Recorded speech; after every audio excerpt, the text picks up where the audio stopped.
Hello అందరికీ. So ఇక్కడ ఏం చేస్తున్నాను అనుకోకండి, చికెన్ అయితే వాష్ చేస్తున్నాను. చికెన్లో కొంచెం సాల్ట్ వేసుకొని నేను వాష్ చేస్తాను, ప్రతిసారి అట్లనే వాష్ చేస్తాను.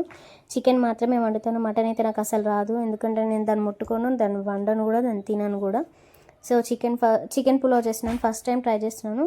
సో ఎట్లా వస్తుందో అనుకున్నా కానీ లాస్ట్లో అయితే అందరూ మంచిగా ఉంది అన్నారు. సో ఇంట్లో ఫ్యామిలీకి అందరికీ చేసి పెడితే ఎందుకు అదొక ఆనందం. సో అందరికీ నచ్చింది మా ఇంట్లో. నేనైతే టమాటాలు తప్పకుండా వేస్తాను. కొంతమంది బిర్యానీలో కూడా వేయరు, కానీ నేను బిర్యానీలో కూడా టమాటా యాడ్ చేసిన దాకా తినాను, ఎందుకో నాకు పిచ్చి టమాటాలు అంటే. సో వీడియో నచ్చితే తప్పకుండా లైక్ చేయండి, షేర్ చేయండి అండ్ కామెంట్ కూడా చేయండి. అండ్ మా ఛానల్ని తప్పకుండా సబ్స్క్రైబ్ చేసుకోండి. సో నేను చేసే ప్రతి కొత్త వంటలు వీడియోస్ చేసి అప్లోడ్ చేస్తూనే ఉంటాను. సో చూడగానే నోరు ఊరుతుంది నాకైతే. చికెన్ ఇక్కడ అంత బాగా వచ్చింది ఆ రోజు. ఇంకా రైస్ కూడా వేసేసి ఒక 3 విజిల్స్ వచ్చిన తర్వాత కంప్లీట్ అయిపోయింది అనుకో. ఒక 10 మినిట్స్ తర్వాత ఇక స్టార్ట్ చేస్తాం తినడం కూడా. సో ఇక్కడ నేనే ఫస్ట్ దాని ఓపెనింగ్. చూడండి, మా ఫ్యామిలీ మొత్తం తింటున్నారు. మా ఆయన అయితే తిన్నాడు, బాగుంది. ఇంకా నేను కూడా తిన్నాను, నాకైతే నచ్చింది.